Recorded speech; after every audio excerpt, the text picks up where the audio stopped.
It was 6 in the morning. I got a knock on my door, a really loud knock, and I thought it was my dad who had locked himself out or something. So I opened it, and it's the LED flashlights and the really obnoxious bulletproof vest and the dragging me out into the cold when I'm in my pajamas. That was not fun. They seemed pretty shocked by the sarcastic, belligerent, angry teenager that they dragged out of bed that day. I don't know if it's just that I was 19 or that I was a girl, but they didn't expect this.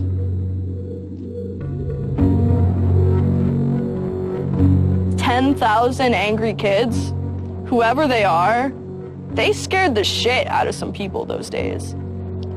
They scared the shit out of the powers that be. And that's why this is being investigated. That's why I'm under indictment. That's it. Because between the days of December 6th and December 10th, 10,000 angry people proved to the government that their regulations, their ideas, their view of PayPal, their view of WikiLeaks, their view of the Afghan war and Egypt and Tunisia and Libya, it didn't fucking matter. Their opinion no longer mattered because someone was out on the internet kicking ass. The computer hacker group Anonymous is claiming tonight that it took down the website of the Federal Appeals Court in San Francisco this afternoon. They took down Senate.gov servers, they've taken down HB Gary. Sony's claiming they did $150 million worth of damage. So many confidential files that tonight, because of these hackers, can be in the hands of anyone. Visa, MasterCard, the PayPal situation. The criminals who hacked into Sarah Palin's private email. The Church of Scientology says Anonymous is a cyber terrorist group of religious bigots. Anonymous and this other group called LulzSec. They seem to be wanting to prove a point. Anonymous kind of was like the big, strong, buff kid who had low self-esteem. And then all of a sudden punched somebody in the face and was like, holy shit, I'm really strong. And Anonymous calls itself the final boss of the internet. And sometimes it proves to be really fucking true. You are going to violate the freedoms of the internet, you certainly better watch the fuck out. They are kind of the rude boys of activism. There's a real rough edge to them, which I think also is one reason why they garner so much love and hate from people, too. They represent a certain sort of chaotic freedom. Individual, young, nameless, faceless folks are having geopolitical impact. I mean, it's both exhilarating to realize that and terrifying to realize that. It kind of depends on how that power is wielded. We are legion. We do not forget. Expect us.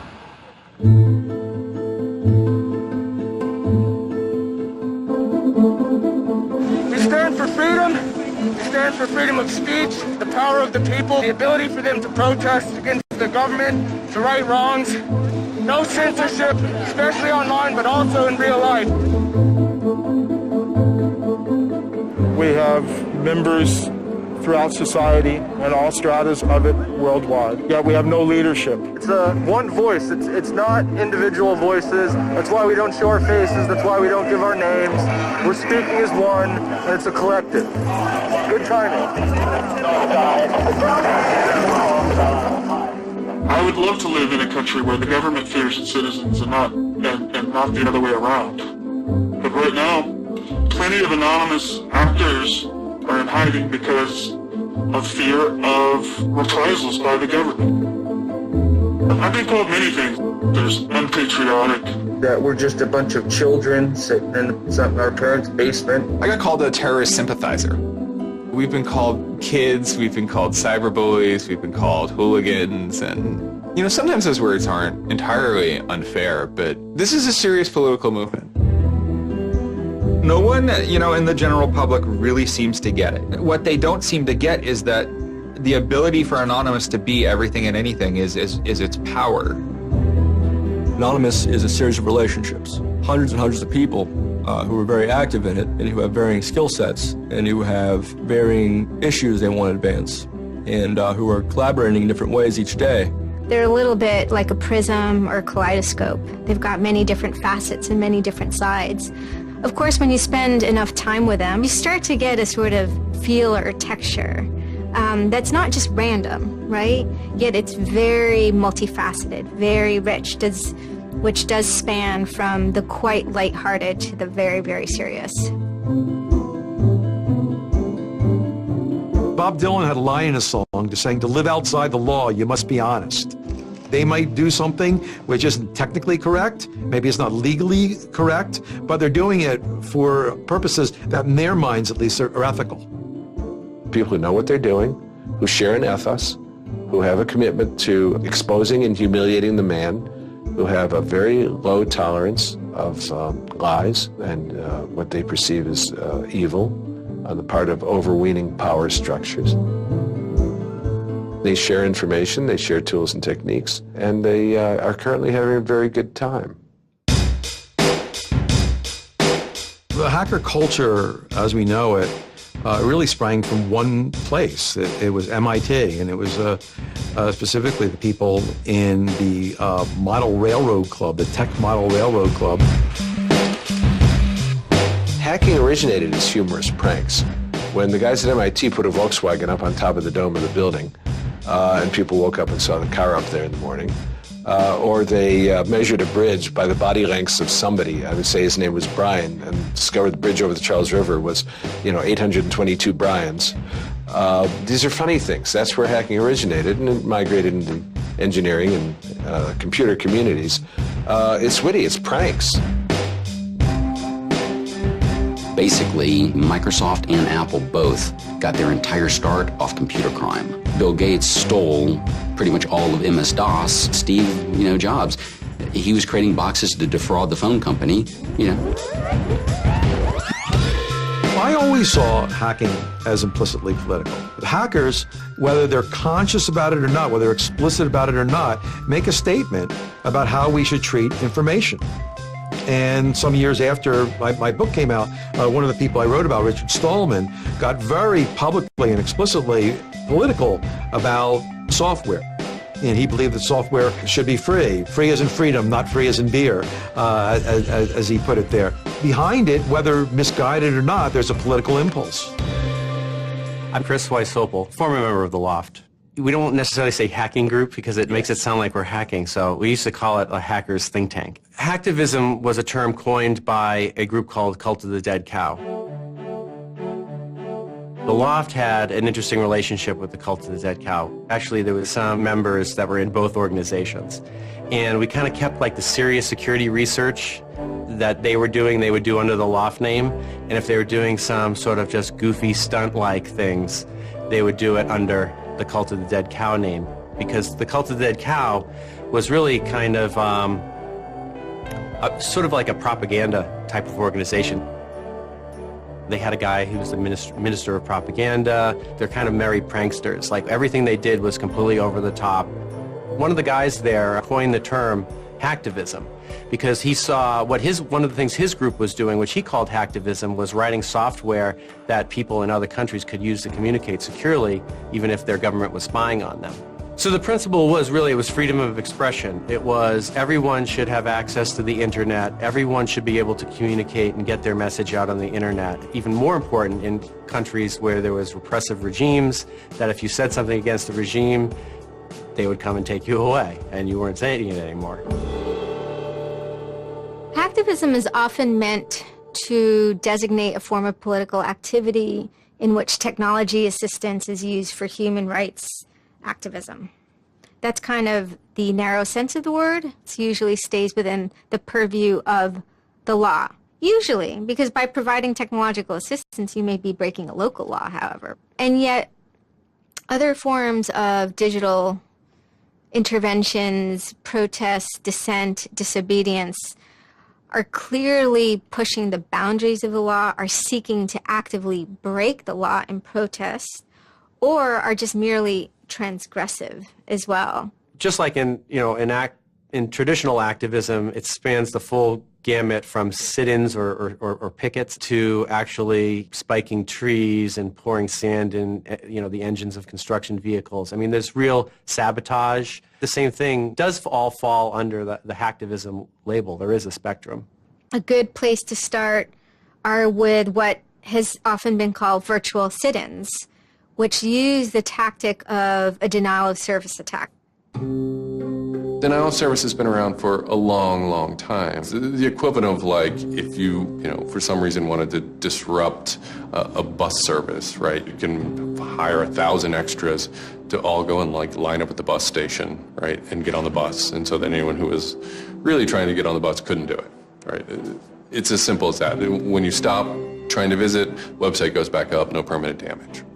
And this tactic has been used by a number of different groups. Probably the most famous is the Electronic Disturbance Theater. Another really interesting case happened in Germany, where a group of activists got together who wanted to protest the fact that the airline Lufthansa, they were using their planes to deport immigrants, and they would take down the site. And in fact, eventually the German courts ruled that this could be a legitimate form of protest. There's sometimes a strong anarchist flavor to it as well. It's resistance to authority and those who would impose groupthink and group behavior on people, which was rightly perceived to be a consequence of the digital revolution as it was used by people in power to do hacking on behalf of righteousness and to redress the grievances of the world. Lance lowered Don Quixote on his horse, nag though she was, flying at the windmills of modern life. Anonymous grew out of what's known as 4chan. And essentially this is just a website where people can upload images and you don't actually give your name. It's just sort of anonymous. When you look at 4chan, you're often surprised because it looks like a site from like 1995 or something. The idea is very simple. You post a comment and you post a picture. And you can post under your name or anonymously. And it's separated into boards about particular topics. So there's topic on anime, there's topic on weaponry. There's like a 4chan board for origami, and you just upload interesting pictures of origami. And then there was a group called the B board, which essentially was for like anything goes. The first time anybody goes on B, it's kind of an instant revulsion. Because there's never a time that you go on there where you don't see something horrible. That instantly puts off a lot of people. The idea is post something that can never be unseen. Half of the posts on B are there specifically to make people not want to come back to B. Have you ever read Lord of the Flies? 4chan, and especially B, is Lord of the Flies. Except some of them aren't 16 anymore, they're just allowed to act 16. It's what you get when people are allowed to express themselves with absolutely no restrictions whatsoever. It's the kind of sum of human imagination. People can get together and think together without any limits or parameters. It's the most vile, disgusting, and funny thing on the internet.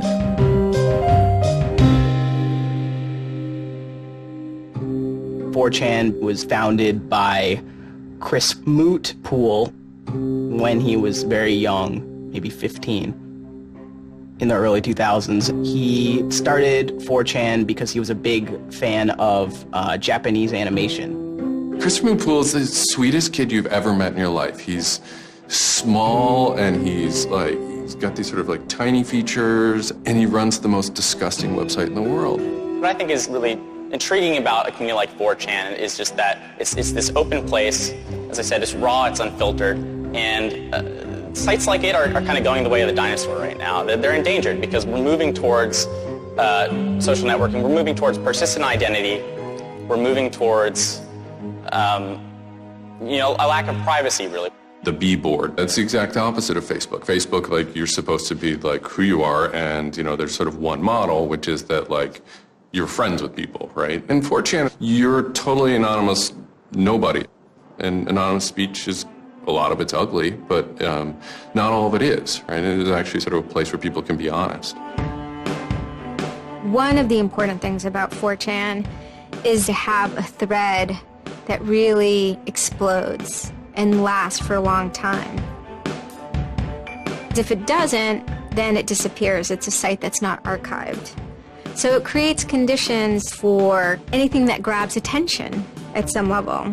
And so humor and grotesqueness as a result are quite good for that. I'd rather just be referred to as anonymous, I guess, in any interviews, because I have some docs out on me.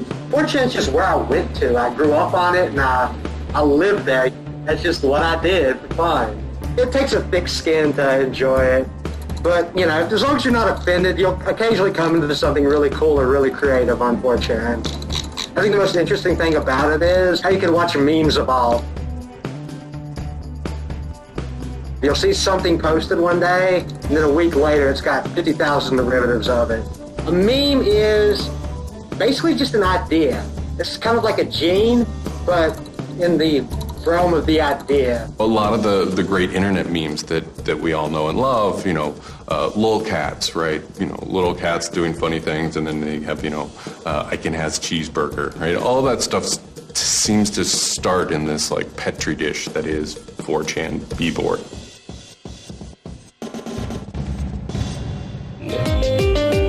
Say it publicly and you're insane. Chocolate rain.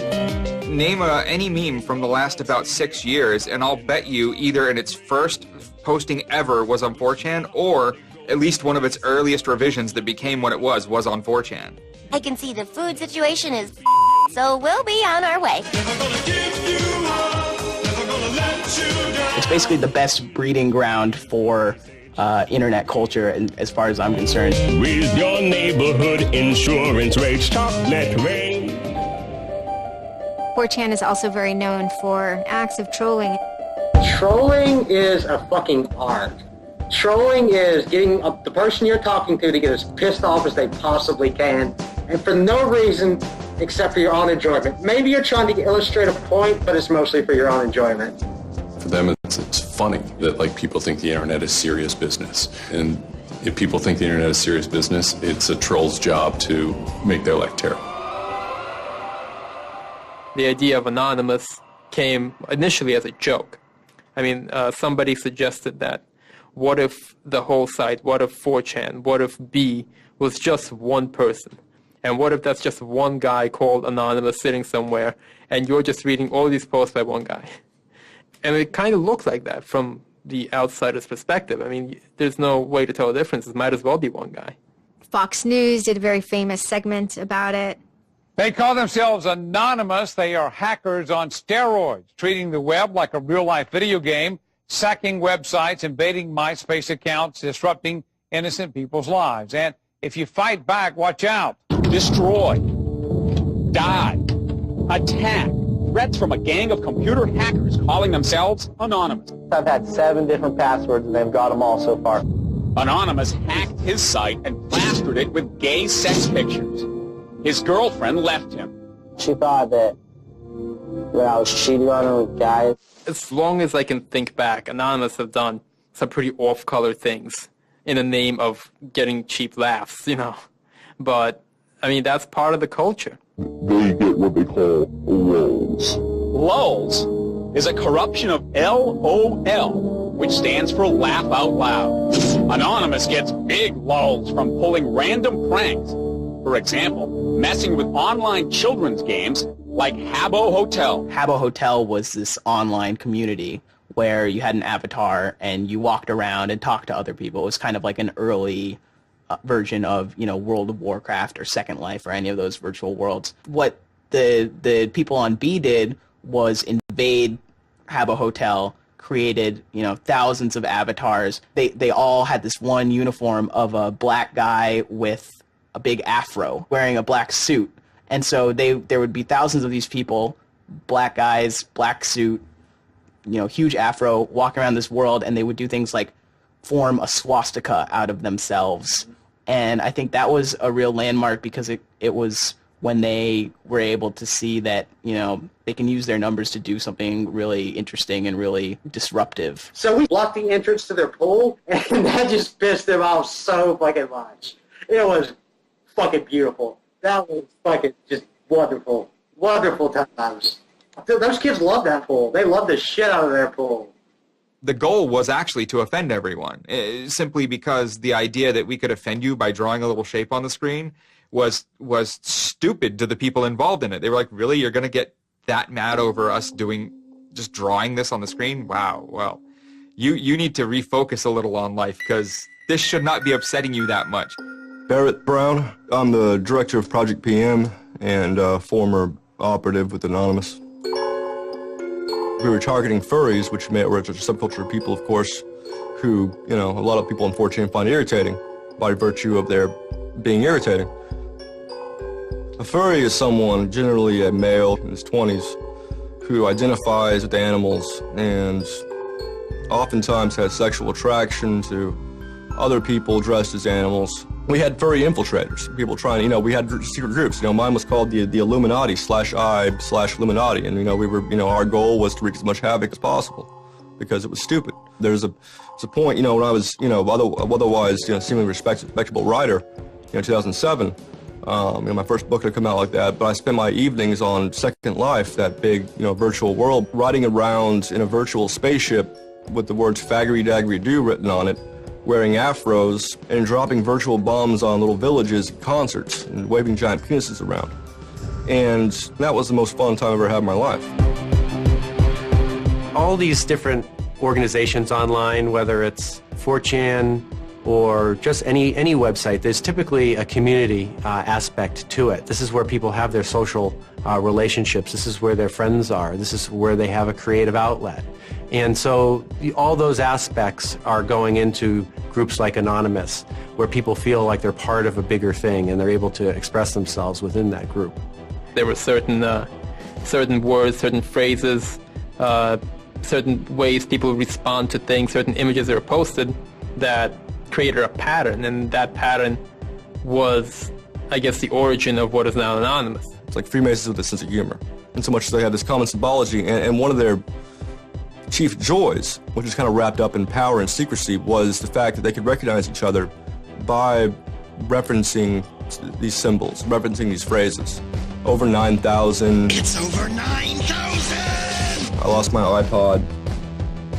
Mudkips, anything involving mudkips. So you have this weird sort of international culture developing with people, you know, across the world, wherever they may be.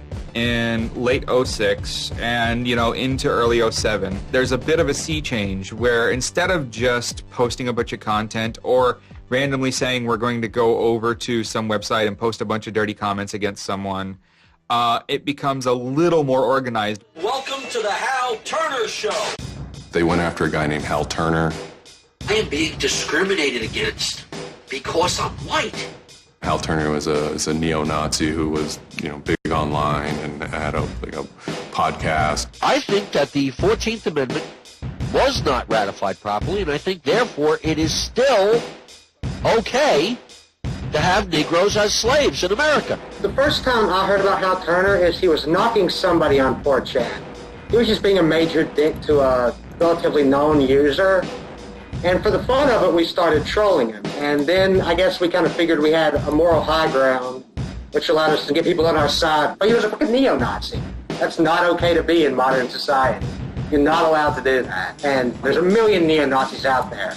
But he started picking on our dudes, so we had to go to our dude's fucking defense. And it just so happened that he was a neo-Nazi, so that's a big reason that he's a fucking dickface.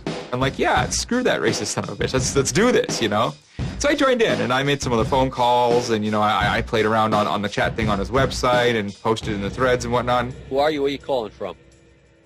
Hola, this is Pedro. Spick, Diego. Don't call my radio show anymore, you filthy spick animal. The college that I you're go on the Hal to Turner Show. has begun an integration program where they try and purposely lower standards to bring more blacks and quote unquote diversify the campus. And by the end of the next 5 years, they intend to bring over 9,000. He was just a horribly racist radio personality who seemed to handle it well when you called in. Like, he could handle being berated by Anonymous. And that made it very interesting. It made it a bit of a challenge. It wasn't some guy who just either crumbled or stopped answering the phone. It was a guy who would yell back. I don't see where you're going with this. Where I'm going is, I believe Barack Obama is genetically incapable of exercising the power necessary to govern the most complicated nation on earth. That's where I'm going with this. And I think part of the reason he's incapable of doing it is because of racial genetic inferiority. Is that clear enough for you? No, you changed the subject again. Wait a second, you asked Hal Turner me... wasn't the first, actual person that, Anonymous had caused trouble for, but the circumstances ended up being significant. They DDoS'd his website, stuff like that, costing him thousands of dollars, bandwidth fees. We DDoSed him, which is overflowing his server with packets and fake information. And then we kind of trolled him in real life. We sent countless pizzas to his house. We signed him up for escorts on Craigslist. We sent a bunch of pallets of industrial materials to his house, which he ultimately had to put the bill for.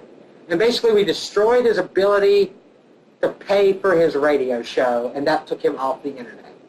And then they ended up getting some real hackers to help them out. Like, this wasn't sort of pranks. They actually were able to get into Hal Turner's private servers and his mail servers and find some interesting emails that he was serving as an FBI informant, which, if you're a right-wing neo-Nazi, is not a good thing to be. And obviously him being an FBI informant, and also his reaction, his sort of douchebaggy reaction to the raids, damaged his credibility within the white nationalist scene, which is a shame. Hal Turner's gone. He's been prosecuted by the feds for threatening judges. It wasn't supposed to be different, but it ended up being different. People who observe Anonymous see this group called Anonymous going after this white nationalists. They say, oh, hey, look, Anonymous must be some kind of activist organization. So by virtue of those people joining Anonymous becomes more of an activist organization. What follows is a period of confusion and anger in which, the original Anonymous people, the sort who want to keep Anonymous as this nihilist little, ridiculous group, are upset that now, that the most terrible thing on the internet is now becoming a force for good all of a sudden. Anonymous has never been about getting media attention or getting all of this attention towards it. It means a community, a pretty sometimes insular community that just kind of kept to itself, made jokes and made content. But that was, of course, changed completely, just turned completely on its head when Chinology started. Anonymous began to become less of just a culture, people who wanted to perform pranks, and more of the internet's first army. I'm Mike Vitale, and my handle is Seth Dude. Now, this is January 2008. Anonymous is strong now. We're not a little dinky fucking group anymore. This is millions of people worldwide, and we're watching. And then Scientology stepped in with a big target on its chest. A video came out of Tom Cruise. It was supposed to be an internal Scientology video talking about secrets of Scientology. Being a Scientologist, when you drive past an accident, it's not like anyone else. As you drive past, you know you have to do something about it because you know you're the only one that can really help. It talks about you're the only one who can stop, bad things from happening. And so this is kind of widely mocked online. It circulated like wildfire. There's nothing part away from me. It's just... Because people found it humorous and goofy. And the Church of Scientology went into their legal mode, and they threatened websites with lawsuits if they didn't pull down the video. Instantly, the Scientologists post a DMCA, Digital Millennium Copyright Act. And this is a way that if you own content, you can go to video sites, upload sites, and have your content pulled when someone uploads it illegally. So Scientology's always at odds with the internet, always trying to legally bully people out of fucking them over on the internet. They always did that. And then here they are trying it again, but you know what? Anonymous saw that, and they said, oh, you guys just fucked around badly. You're trying to censor our internet. Are you trying to take a joke away from Anonymous? You don't do that. What these people did, in this case, these Greg Hausch and these other people, was they decided, you know, we can probably harness Anonymous in this case and target Scientology. A few Anons, a few people on 4chan posted, hey, we should grab that video and post it on a few other sites. And I was one of the people in that thread talking about it, and we got the original source of the video by reaching out to the person behind the accounts and everything. We started posting it. The surprising thing was how fast they were DMCAing them on every site. It looked to us like they must have direct contact with the lawyers and the team who actually pulls videos at all of these sites. Like it was minutes and these things were falling down. We're like, holy crap, that's messed up. What followed was it's a term called the Barbra Streisand effect. And this video, as they're attempting to suppress it, went everywhere. Like everywhere you look on the internet, you were gonna stumble upon this video. Actually, Gawker, the site that I work for, was, I think, the first one to put it on the website, and we got in a huge legal battle with Scientology, who wanted us to take it down.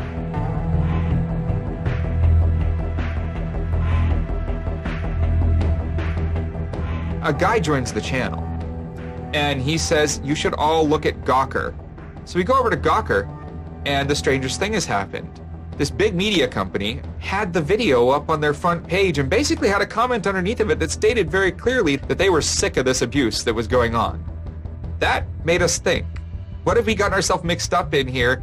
Scientology is an interesting target because in some ways it's the perfect inversion of what geeks and hackers value. At so many different levels: science fiction, intellectual property, discourses of freedom, science and technology. It's very proprietary, it's closed. And so in some ways, if you had something like a cultural inversion machine and you stuck geeks and hackers in there, you'd get something that looks a lot like Scientology. So it's quite offensive, and there's a real pleasure in attacking your perfect nemesis. What really kind of dared us and set us off about Scientology is specifically the treatment of their critics.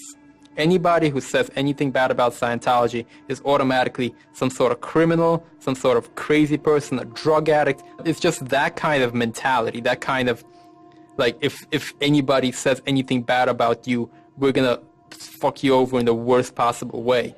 It resonated like this feeling of disgust within us. That was a big problem. That was the big problem. The censorship aspect of it. The audacity of this cult, this creepy cult, to go into our territory and tell us that we can't post this? No, fuck them. No, it's not gonna happen. And people who knew what Anonymous was to begin with were like, oh my god, Anonymous is going to go to war with Scientology. This should be really interesting. Especially because it's two weird-ass groups. I mean, I've been an Anon for a long fucking time. I know Anonymous is really strange. They're weird, and the stuff we like is weird, and it's really not mainstream at all. Now you have Scientology. Also really weird. A lot of crazy shit goes down.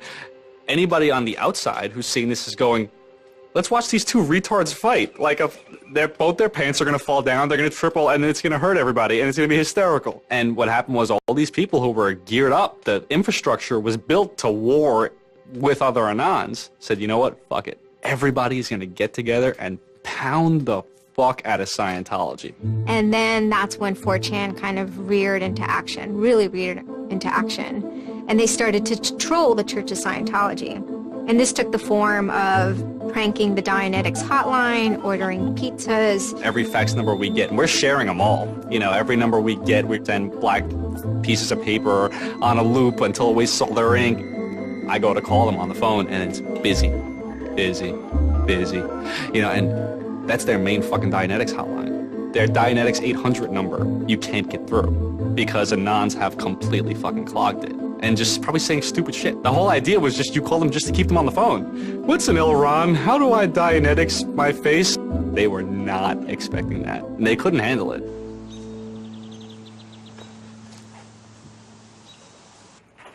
I'm Brian Mettenbrink. I always liked anything technical, mechanical, anything sciencey, really. Computers do what you tell them to. They don't all of a sudden start doing weird stuff, and if they do, it's probably your fault. And I always like that, you know, they're perfect, really, in a way. I'd just gone to 4chan just on pure happenstance, and I saw a post about the Scientology thing, and I started looking up stuff, and I'm like, oh, This is actually for a decent cause. I think I'll, do this. Anonymous members have developed a distributed denial of service attack tool called low orbit ion cannon, which is a name taken from a computer game. Low orbit ion cannon is what's called an end game weapon in Red Alert. All you had to do was literally follow instructions step by step. I downloaded a program that's free and legal for anyone to download and use. And I followed the instructions, and I typed in www.scientology.org, and I pushed go.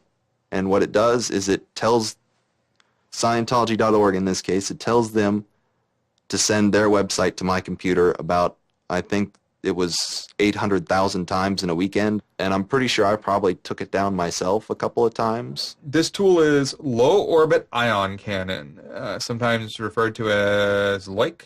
I am actually not breaking any laws by using this tool against my own computer, 127.0.0.1, which is a non-routable address. But, of course, if I were to have attacked one of those other bigger sites out there, I would have severely been breaking the law and would have been doing it in a way that was quite easy to track. What you do is you put in the site, you see that the IP is correct, you make sure that all these settings are good, and you hit the button, and off it goes. It felt like you were making a difference, just you yourself, and you didn't even have to leave your home, You just sat at your computer and followed instructions and stood up for what you believe in, so to speak. You made your say in the world, and hopefully it turns out better for it. And one of the guys said, we need to make a video. We have to make a video. Hello, leaders of Scientology. We are anonymous. When the video came out on January 21st, that was one of the first times that Anonymous, as a culture, started referring to itself as Anonymous as a movement, and declared that it was going to take down and destroy the Church of Scientology. That video probably changed everything. We are anonymous. We are legion. We do not forgive. We do not forget. Expect us. It basically looked like if a computer was going to tell you that he was going to beat the shit out of you, this is what it would look like. That one video really galvanized that moment of innovation.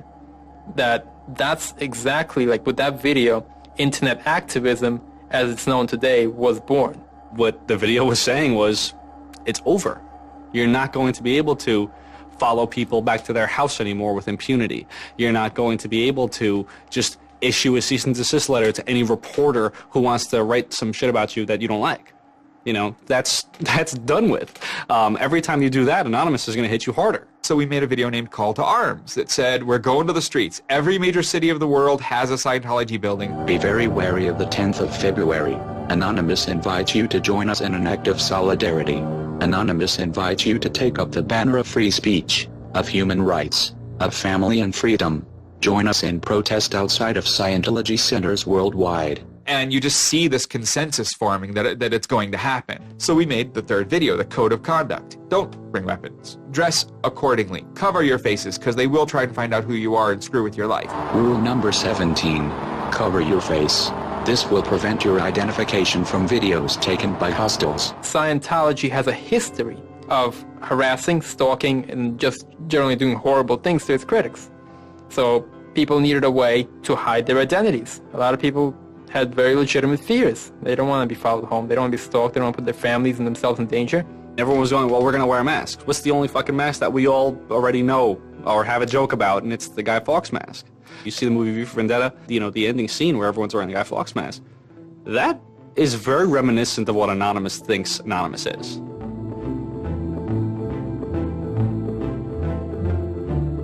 We wanted to represent anonymity in some way when it moved into real life.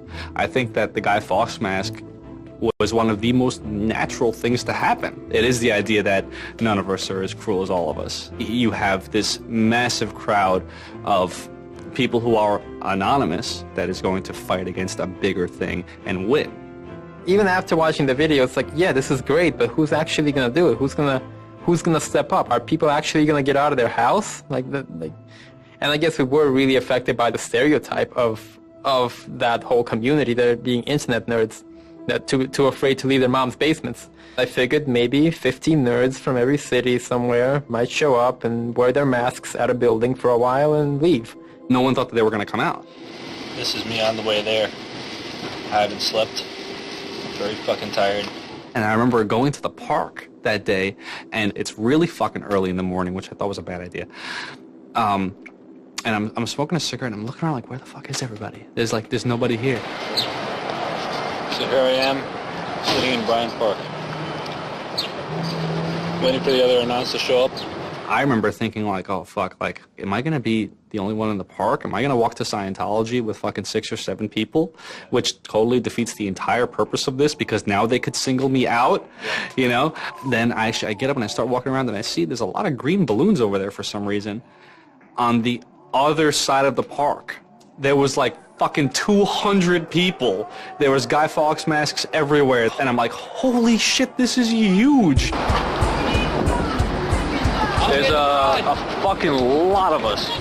That's pretty good. I had no idea how many Anons there were until we started moving. And it just fucking got bigger. I remember walking through Times Square, and everybody in Times Square was an Anon. Like, and you know, this is like a fucking 1,000 person per like fucking minute foot traffic area, and everywhere I'm looking, I'm seeing fucking Anon symbols. It was fucking wild. It was really wild. This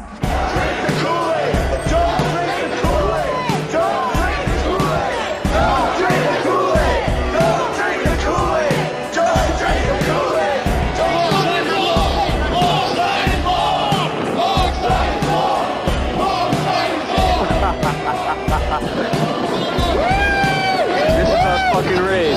Hell yeah! So we start getting numbers in. And Sydney, we're thinking that it's going to be 50 people. And before 10 a.m., before even time, there's already 50 people there. And there's still streams of people walking down the streets. A couple hours into it, you know, because I didn't go to bed until 1 in the morning, you know, you're looking at Sydney as, wow, there's 250 people in Sydney. The cops are estimating higher than that for their reports. What just happened? Adelaide, Perth, and Melbourne happened. And, you know, over 200 at each of them. We nearly broke 1,000 leaving Australia. Now, the next protest was Tel Aviv, which had actually gotten its first Scientology building right before this. There were Palestinians and Israelis at this protest, both holding their flags, and at one point they actually switched flags and held up each other's flags and whatnot. It was awesome to see. I call our guy in London, Britanon, and I say, hey, what's going on there? And he's like, did you just get out of bed? I said, yeah, I haven't even turned on the computer. I just figured I'd call you. And he said, we've got 600 people, and the cops are really, really mad at me. All the major cities were having hundreds of people come out. It's massive. Clearwater had like 300 people. I don't think anyone beat out LA. I think LA had over 1,000 people. The thing that happened was something completely different, and hundreds of people from every city just swarmed the streets. It was kind of overwhelming, a little even scary, but scary in a good way. Soon, you know, we're at around the 10,000 mark, you know, and we were joking the whole time, over 9,000, you know, one of those memes. It was too surreal. It was not believable. You go by what name? We are Anonymous. It was very empowering, especially after people saw the thousands of people showing up. This was it. We owned the world at that point. You've got lolcats, and you've got rickrolling. You've got all these other things that Anonymous has been involved in. Then, you know, take us a month later, and, you know, 10,000 people were just in the streets. And in every major country in the world, in every major city in the world. And what the hell just happened? What changed? You know, who flipped the switch? The world looked very different to me at that point. We all met each other.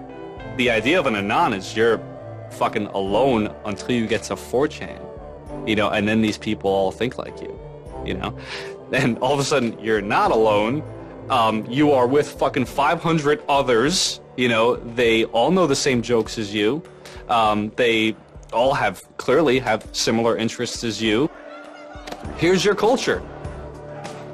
You meet your own people finally.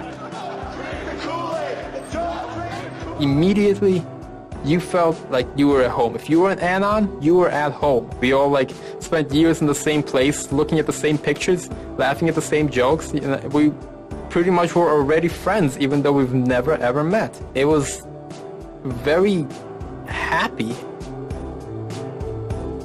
It's perhaps a little surprising. It's not just preteens or teenagers. There's a far more even mix of males and females than you would imagine otherwise. Everyone always figured Anonymous was a very male, thing, but it wasn't like that at all. At all. There's some fucking hot girls come through. Like, there's some really, you'd be surprised.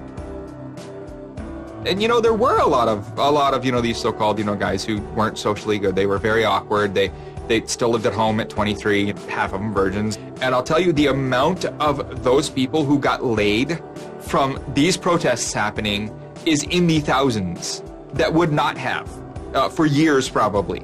That's why those protests were so important. It was a chance to finally meet other people that were previously anonymous and unknown, and hence it was the moment of the end of their anonymity. Scientology, they kind of fought back, so to speak. They posted stuff online. While claiming they are peaceful, in less than 3 weeks, anonymous members made or encouraged 8,139 harassing or threatening phone calls, 3.6 million malicious emails, 141 million hits against church websites, 10 acts of vandalism, 22 bomb threats, and 8 death threats against members and officials of the Church of Scientology. They wanted to find me.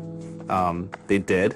They hired PIs. They started taking pictures of us, threatening to sue us. People were getting followed. People were getting followed home. It'd be a regular thing for someone to say, oh, I had to lose someone on the subway. I saw someone from the Scientology Center, and they were following me. They would follow us to our houses, try to intimidate us, send us cease and desist letters. These tactics that they used to fight the activism they faced before the internet were completely ineffective against Chanology. Most of the people who received them actually framed them and put them on their wall. I've seen multiple of them framed and put on the wall. Mine's sitting in my closet somewhere in a box. I did the whole low orbit ion cannon stuff, and then I pretty much just went about my life after that for probably, I think it's 6 months, and then the FBI showed up here at my parents' house where I wasn't, looking for me. 2 men got out of the car and took their jackets off and laid their guns on the front seat and came up to ask us if Brian was home and explained that they were the FBI and they were looking for Brian, and I've never been so scared. And then my parents directed them to where I was living, and they showed up and said, I'd like to have a friendly conversation with you, and I had the worst friendly conversation of my life. And we sat down at my dining room table, and they just started asking me questions, and I'm trying to figure out what they're here for, because I have no idea. And they eventually started asking me questions about Anonymous. I was scared to death. I mean, my son is looking at 5 years in jail and a $100,000 fine. I had no idea that it was any sort of this big of a crime to do what I did. I thought it was the kind of slap on a wrist, $200 fine type crime. So I actually told them that I did it at that point. Then it went from there. But yeah. As he explained it to me at the time, it was like pushing the refresh button over and over and over and over 800,000 times. And it seems like such a little thing. I did the second most damage is what Scientology said. I sent the second most out of everybody. So I got the maximum for my category, which was 1 year in prison and 1 year supervised release. I think, the way I feel is for what I did was one of the most, lopsided punishments I've ever, read about or heard of. Yeah, I think it's ridiculous, especially the year supervised release where I can't touch a computer for a year. I'm not sure what that's supposed to solve, except make my life difficult. So that computer behind me back there, I could go back to prison if I went over and touched it. I can't knowingly associate with members of Anonymous. They just made a big deal about Scientology as a religion and that this is America and you can believe in whatever you want to believe. And I'm pretty sure they actually compared me to like the KKK and the Nazis and stuff in the courtroom. Yeah, it's a completely different issue.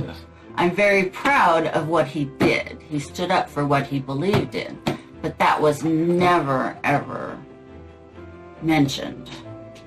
I never would even dream of hurting anybody. You know, it's just not me.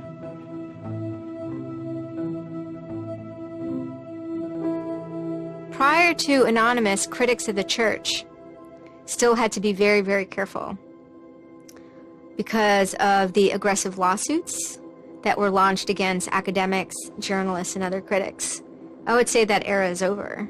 And Anonymous, more than any other sort of intervention, is probably responsible for that change. This actually caused a decent rift in Anonymous. There was one big group, significant group of people who would say, this Chinology stuff, it's cancer, it's awful, it's bad, it's just bringing attention to us that we don't want. The trolling isn't happening, we're not getting our jollies. Like, now this is all really serious and moral and somber, and like, well, you know, that's not what I signed up for, that kind of thing. And then there are the people who were on the other side who are going, well, I only signed up for the serious and somber. You guys, go away. This is, you know, and, you know, there became this very fierce clash of ideologies, and it was alien to us. They decided, in their own words, which I was privy to because it was told to me, stop ruining our bad name. So to make Anonymous look bad, they go off and they post animated GIFs, animated images to epilepsy forums that are black and white just strobing really quickly. So any of the epilepsy people on these support forums see it and they fall off their chairs, you know, in seizure. You start hearing this term moral fag. If you're not out there making epileptics have seizures, then you're doing it wrong. So you're a moral fag. Which is what I am, a moral fag. Those who want to use Anonymous as, you know, as a tool for good in some sense, rather than just doing what we used to do, which is distribute video games. One Anon said it well once. There is no leader. Their ops have momentary leaders, de facto leaders. Almost through meritocracy, there's more respected or more persistent participants. Some people participate in a single operation and are never heard from again. It might even be a housewife who just, you know, agrees with that political statement or that protest. I like to describe this with a picture of a bird swarm. Everybody's flying very, very quiet. Suddenly one bird flies into the other direction and the mass fly into the same direction following that person. It's totally okay to say, I'm sorry, I don't take part. When Chinology was running full force, it was like a kid stretching for the first time and actually seeing the real power. If you had asked me all throughout 2008 and most of 2009, is the politics of Anonymous always going to be sutured and hinged to the Church of Scientology? I would have said yes. And it became unsutured, unhinged, when a different political wing was born in 2010.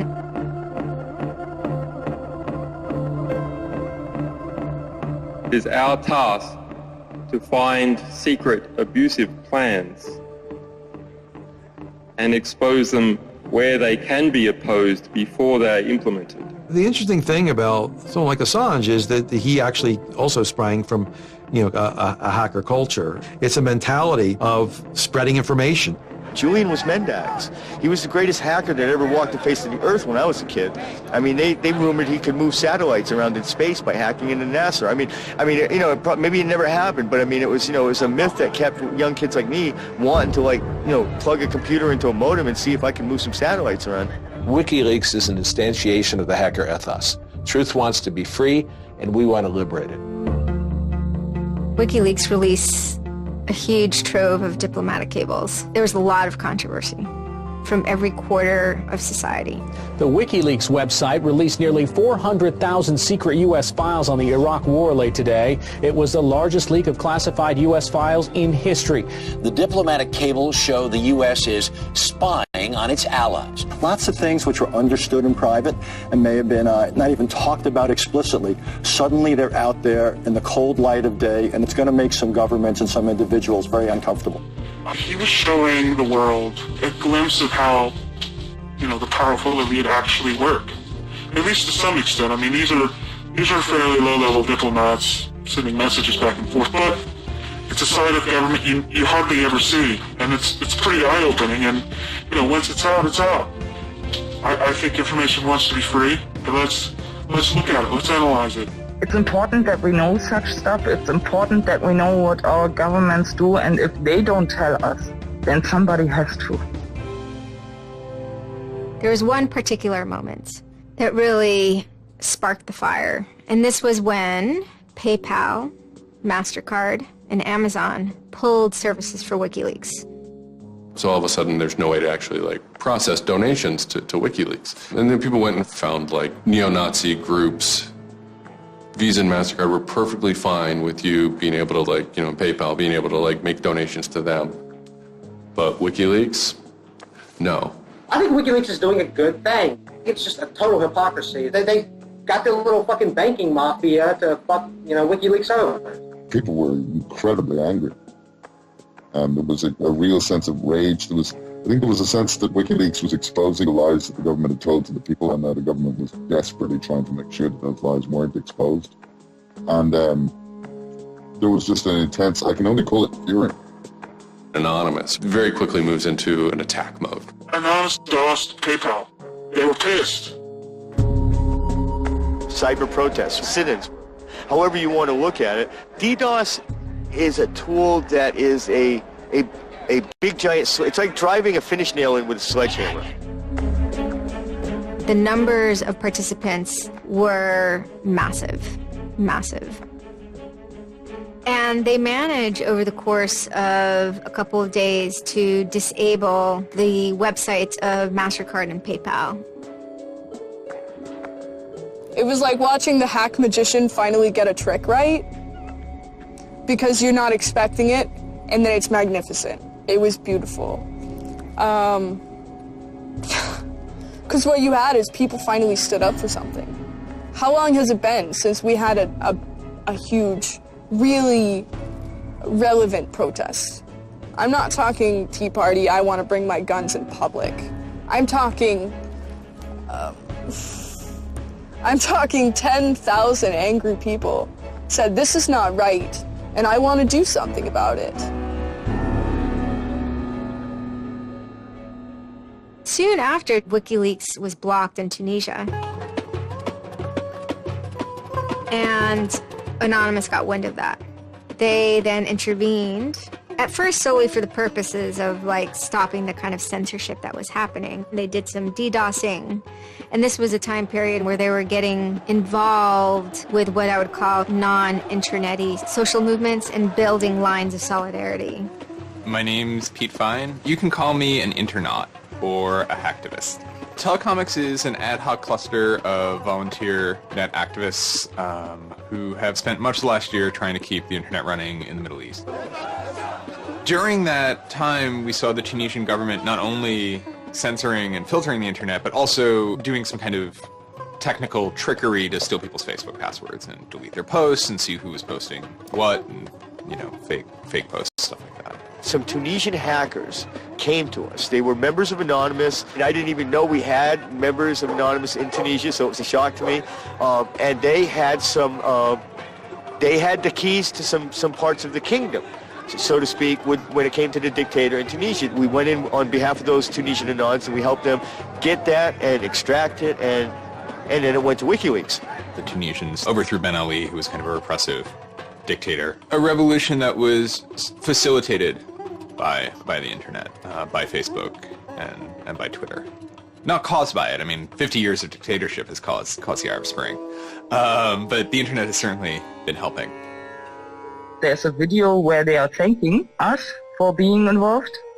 holding up a map saying we were the only one who stood by their side.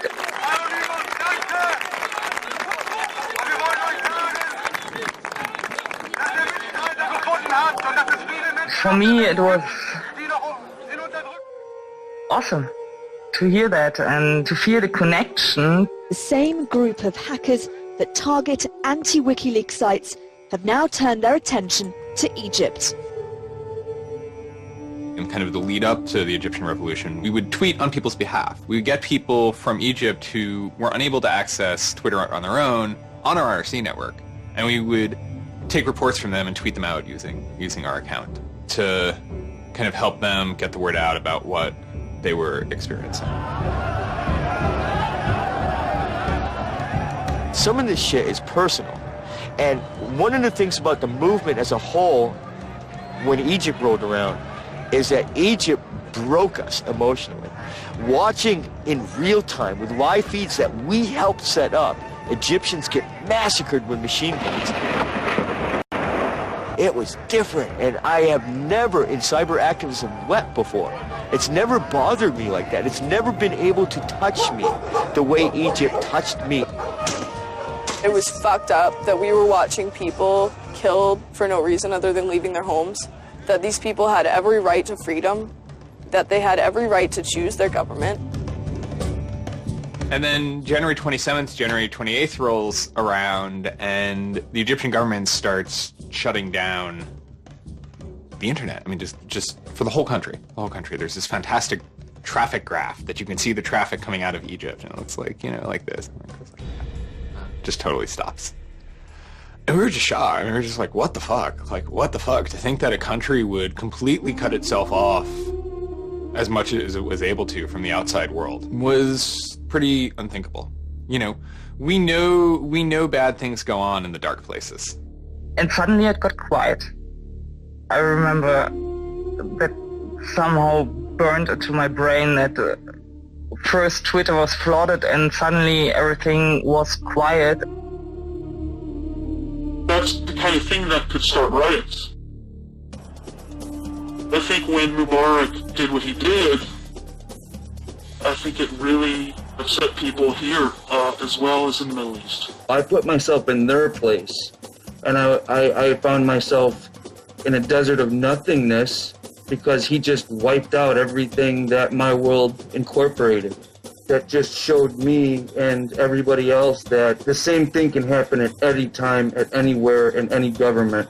Anonymous and the people on the internet stood up and said, go fuck yourself. You want to shut down their internet? Fine. The people on the internet will show them how to turn it back on. A lot of my friends helped with encryption, helped people on the ground in those countries validate SSL keys and certificates, and really showed them how to subvert their government and become free. And then Telecomics started to tweet connections to the internet, dial-up connections. In Egypt, the care package we put together included some kind of our comms information, the ham radio and dial-up modem details. In total, we helped coordinate and run about 500 dial-up modem lines. We also Googled up treatments for tear gas and other kind of basic medical treatment and found folks who could translate that into Arabic. Sort of put this together in a nice one-page PDF and fax, and off it goes. I think the most effective thing was shutting down government websites. We're taking your dictator's web pages down. President Hosni Mubarak has decided to step down from the office of President of the Republic.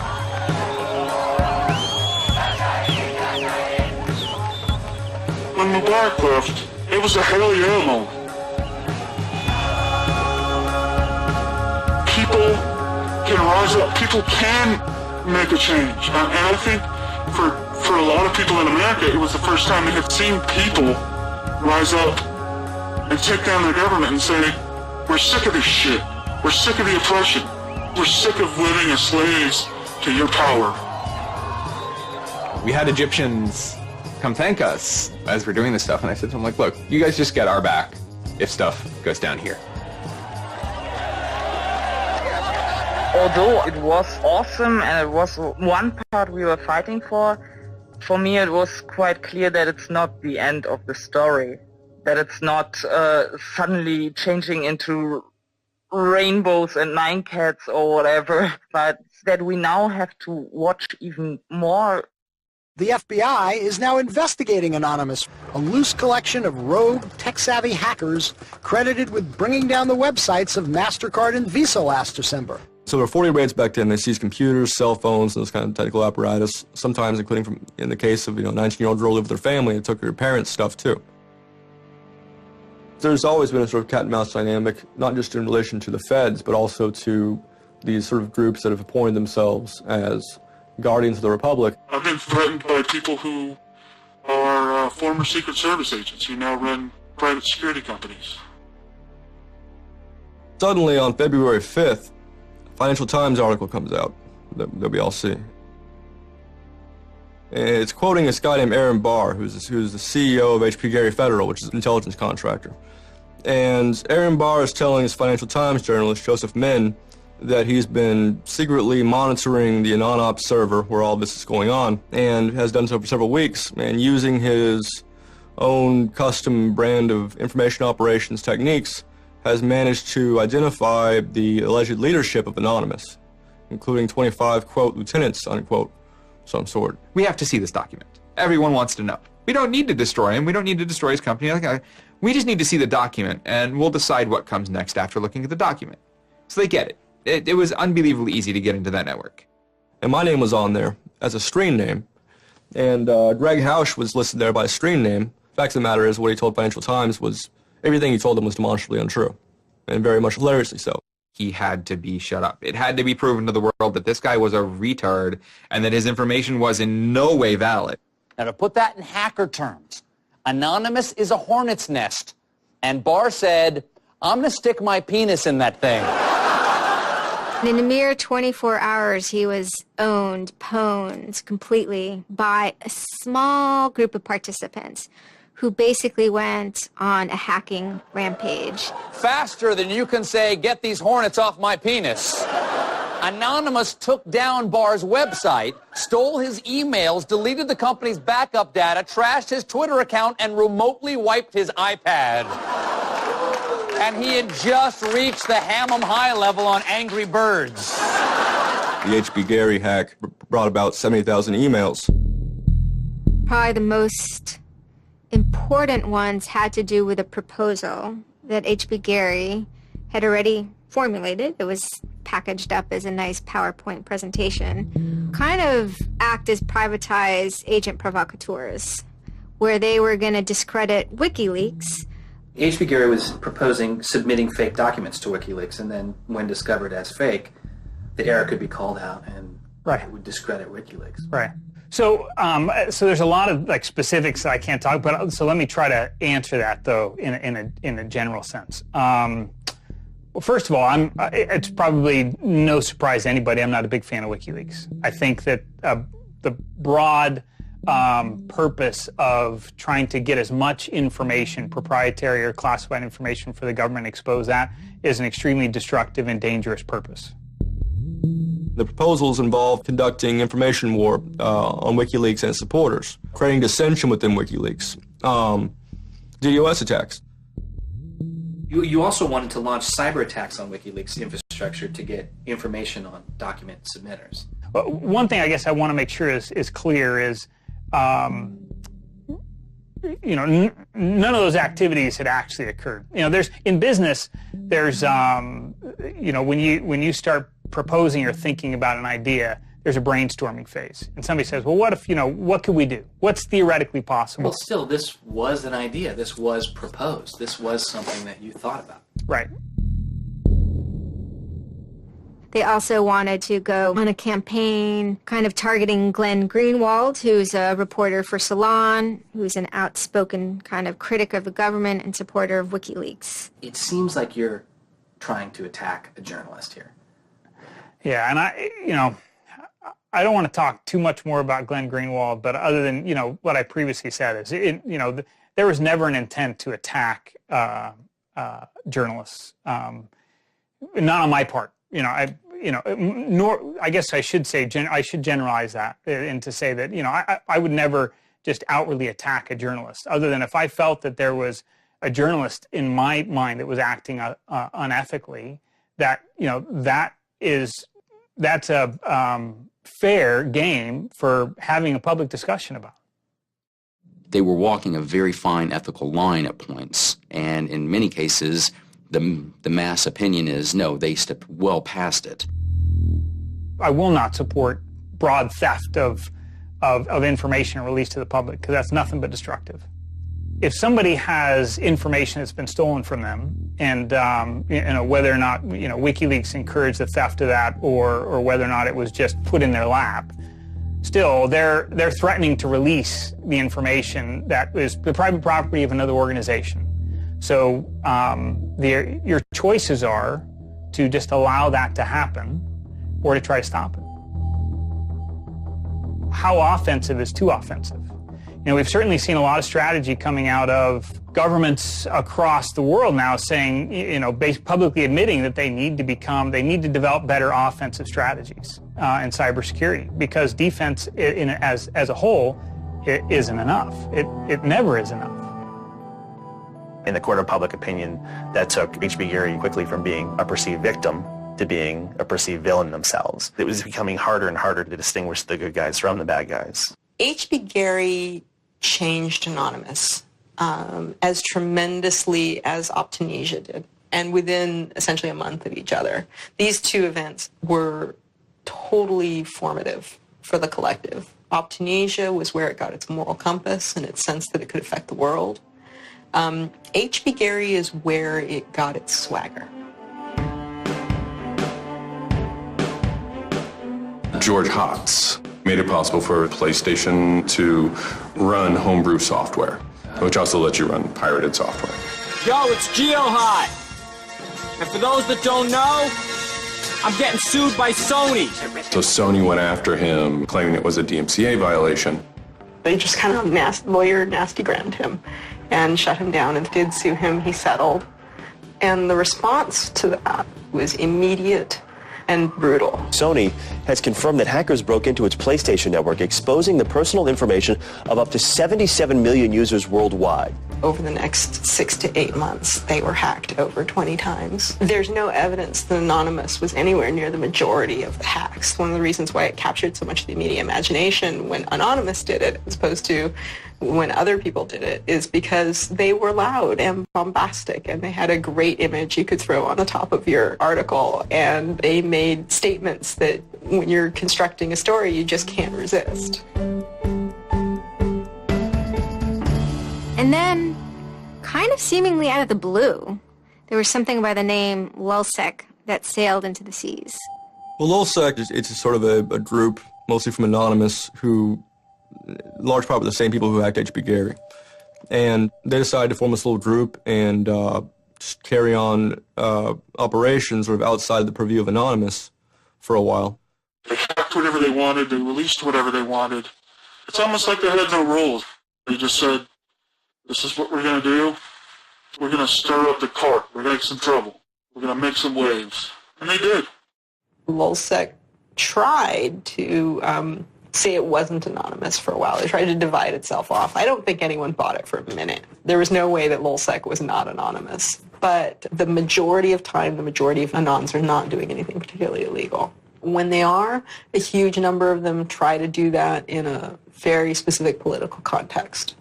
For those people, what Lulzsec was doing, they were funny, but they were attacking random targets. They were breaking the quasi-rules by attacking media.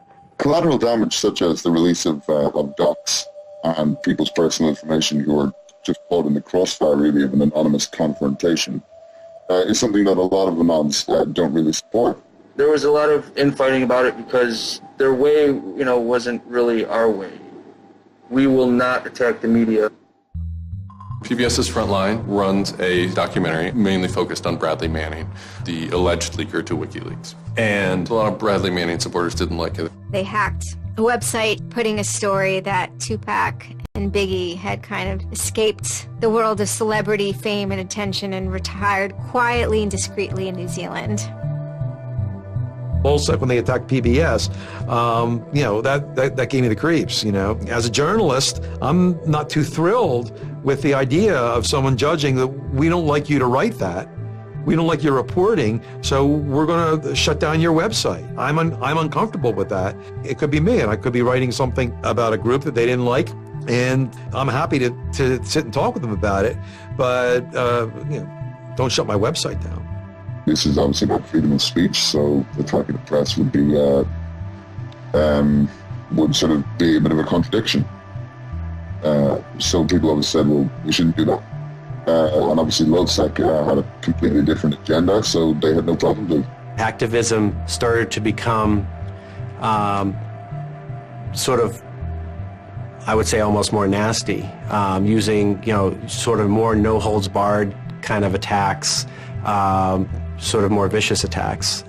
LulzSec adds this dimension of bombastic lawbreaking to Anonymous.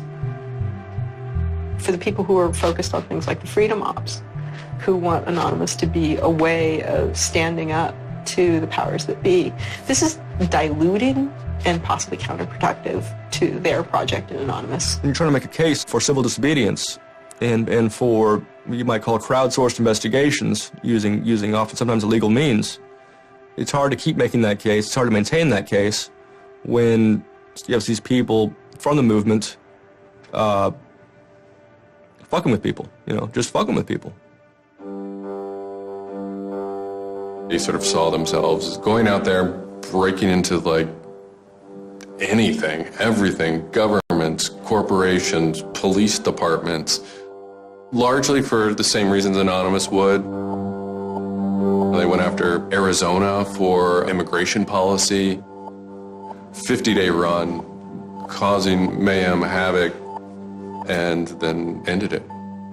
The computer hacking group Lulz Security has announced its disbanding, saying it had achieved its mission to disrupt government and corporate organizations for fun. I call this whole thing the rise of the chaotic actor. And chaotic could be chaotic good, neutral, or evil. You know, if you go back to the old Dungeons and Dragons charts. And some people see Anon-Ops initially, let's stick with Anonymous, as chaotic good. They saw Operation Payback, or they saw attacking Scientology, and they say that's good. It's like Robin Hood, right? Chaotic good. Outside the system, but doing something good. Other people saw Anon as chaotic evil, like the Joker. They just want to see the world burn and doing potentially irreparable damage. And the truth is, yes, it's the entire column of chaotic. I'm actually a little less concerned about some of the things LulzSec's done and more concerned about the next generation of LulzSec, the next turn of the crank of who takes it further or is more aggressive. Whoever fights monsters, you know, should see to it they don't themselves become one. Sabu was probably the most famous Anon who managed to kind of remain famous for a while. Somebody who gets famous in Anon generally gets punished very harshly by Anonymous, but Sabu managed to avoid that a few ways. I mean, he was a controversial figure, incredibly controversial figure inside of Anonymous. He was bombastic, he was thuggish. But he was also very good at mentoring and encouraging people and giving them permission to try things. And that was, I think, one of the most pivotal things about Sabu's role. And it also speaks to the absolutely soul-crushing level of betrayal when it was revealed that Sabu was working for the FBI. There are still people who cannot let go of the idea that he was somehow on their side, that somehow he had to have been working against the FBI to help them, no matter how much is revealed. But he had betrayed the collective. It devastated everyone that he had touched. We're here today at Crown Court in Southwark for one of our brothers and one of our Legion members, and we're just here to show him solidarity and show him support. And that we're not forgetting him. We do not forgive. We don't forget. Hugh Davis. I am an independent barrister. Amongst the cases I'm working on at the moment are the LulzSec-based prosecution. I can't comment on Sabu, but with cyber criminals, whatever their motivation, it may not be personal profit, but it is a very strong, sometimes destructive motive, simply for those with whom they disagree. In criminal terms, it's vandalism. One has to be extremely careful that one person's exercise of freedom of speech is not at the expense of some other quite legitimate organisation's equal right to have a lawful website operating, available to the public in a democratic society. And simply taking out lawful websites because you disagree with them is an erosion of freedom of speech rather than extending it. We are a part of Anonymous UK. We're supporting the Legion. If any of our brothers go down, we will rise up. We have no fear. We're standing outside the Crown Court here with masks on, but we're still in plain sight. And we haven't done anything, so we're not afraid. We're here to show the government we're not afraid of them. Really, as powerful as they seem to be, LulzSec and Anonymous are really small potatoes compared to the bigger operations that are going on that we don't hear about, maybe operations funded by governments. The criminal hackers, this is not some lone idiot, hunkered down like Beavis or Butthead cackling at midnight over his computer. There are a few of those, but it's organized. There are ad hoc contract workers. Comes out of Russia, comes out of Romania, comes out of Iran, comes out of wherever.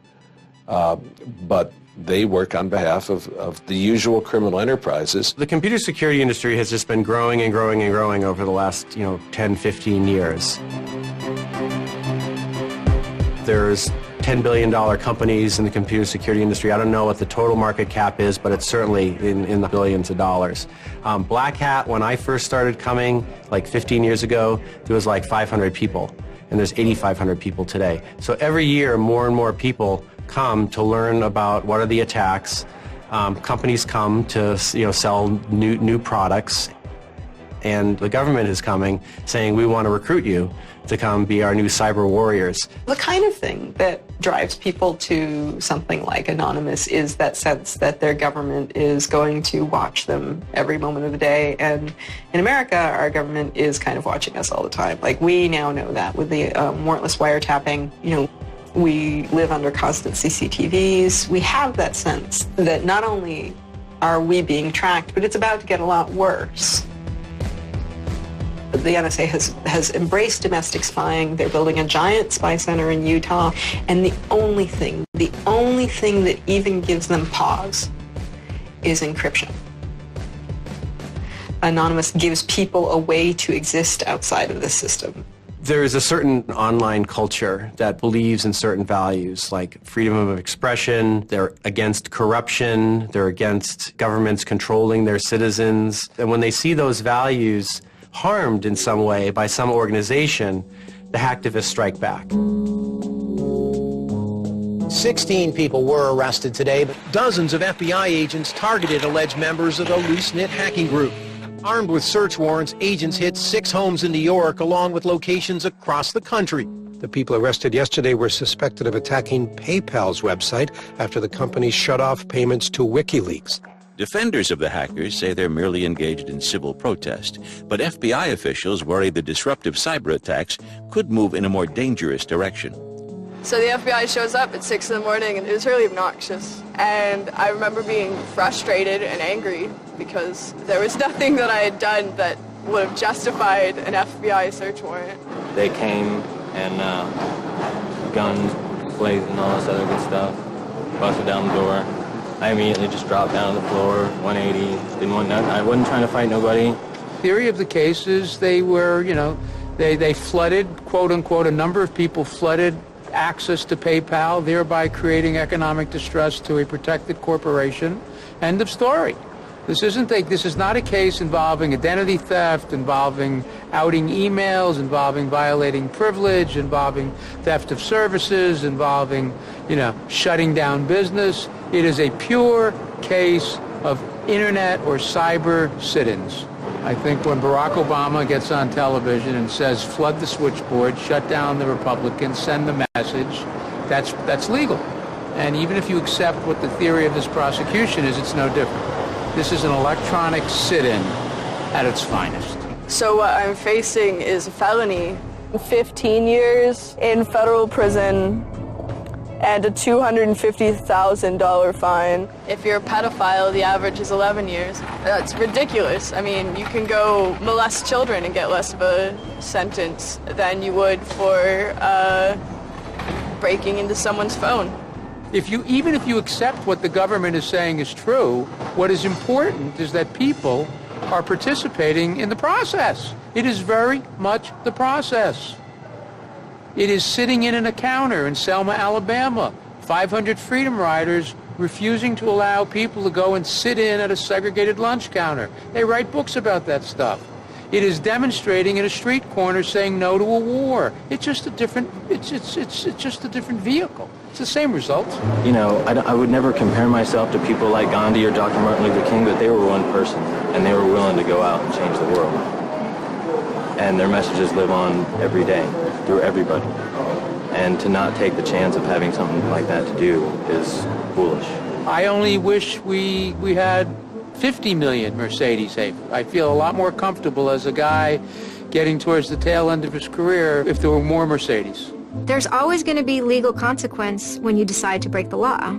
That comes with the territory. And it would be naive not to expect that. The question is whether the punishment will be proportional to the crime. And I suspect it might not be. People will be watching very closely to see how these cases proceed, on what grounds, and whether there's any room during the trials to think, especially of the denial of service attacks, as a legitimate form of protest. So much of our lives are now configured, at least in part, on the internet, so we better start thinking about how we claim parts of the internet as spaces that we can also protest in. These people are just engaging in civil disobedience. You know, one person sending one packet to a web server, that's nothing. 100,000 people sending one packet, that's going to bring it down. Do all those people go to jail? Are they all felons? No, they're just engaging in civil disobedience. They shouldn't also have to go to jail for 10 years for it. This is the point in history at which you decide whether or not protesting is possible online. You can stand up and you can say freedom of speech extends to online. We have the right to not be monitored by our government because of our opinions. It's up to you. You're in the position of Huck Finn. Do you remember Huck Finn at the end of the book? He's told he's got to take that slave and give it back. Two things will happen if he doesn't. One, legally, he'll go to jail, as Jim is property. Two, he'll be damned eternally and burned in hellfire because he's in an evangelical environment in Missouri. And Huck smokes his corncob pipe all night and thinks about it, and next morning he says, well, damn it, I'll go to hell then. In other words, he discovered that in order to be an expert at ethics, you had to transcend the legal and sanctioned religious appropriate truths of the day in order to access the meta-truth of both legality and righteousness. Well, hackers see themselves as Huck putting down that corncob pipe and saying, all right, I'll go to jail. All right, I'll go to hell, but I'm going to do the right thing. I suppose the question you really want to ask is, would I do it again? And honestly, after thinking about it, I felt that I did what was right. I had a belief, I still do, that what I did was the right thing, and hopefully someone got some good out of it. You know, I'd love to think that maybe I stopped someone from joining a cult. You know, probably wouldn't tell on myself next time, but, you know, I don't think I would have changed a single thing other than the whole talking to the FBI thing. Just that little Yeah, just the little detail that kind of changed everything, yeah. I'm angry. Occasionally I have small breakdown moments of terror, but I haven't stopped believing what I believed. I haven't stopped wanting to fight. I haven't stopped caring. Show me what democracy looks like! Show me what democracy looks like! We got sold out! I don't think this whole issue is a technical hacking thing. This is more about human philosophy and psychology. What's motivating us? Why is there so much unrest or disenfranchisement or anger that would lead people to want to take matters in their own hands and join these. Whether you think it's bad or not is irrelevant. It's not going away. I have stood upon the mountaintop known as Anonymous and looked down on a world inflamed with revolution.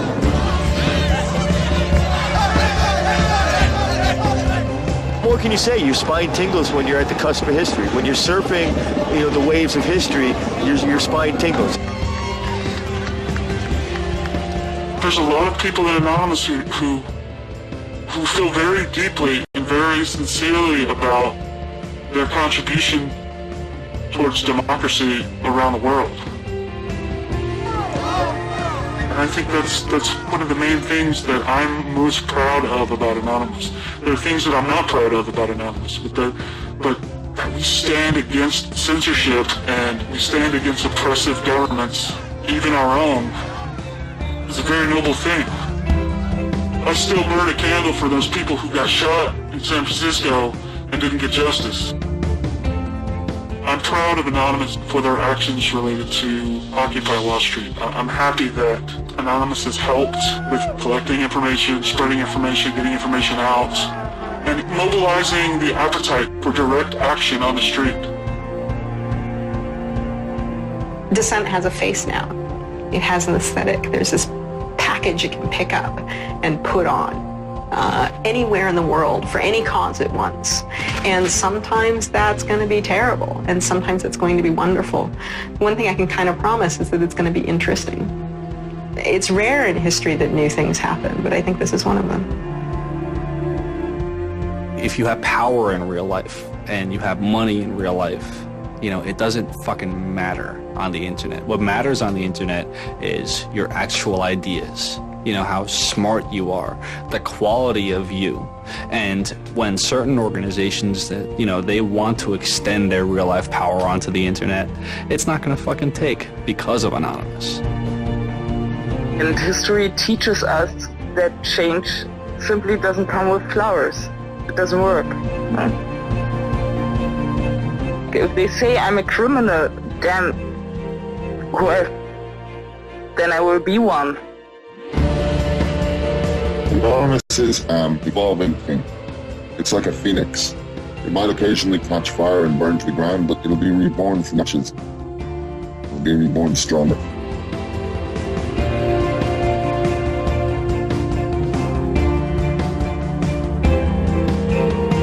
I don't care if you're a Democrat or a Republican or an independent, or if you like Ron Paul, or if you worship pigeons or Scientology, or if you're Catholic or atheist or Methodist. I don't care about that. Your opinion matters. I don't care if I disagree with it. I don't care if I hate your guts. Your opinion matters.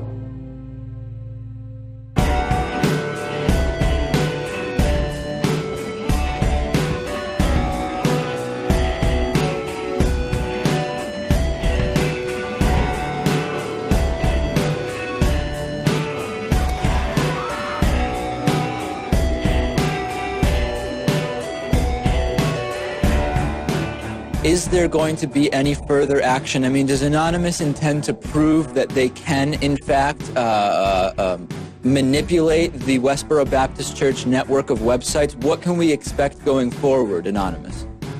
Actually, I'm working on that right now. He's working on that right now. Oh, yay. So hold on. I am getting a thumbs up from my producer that there has been a message posted that appears to be from Anonymous on downloads.westborobaptistchurch.com.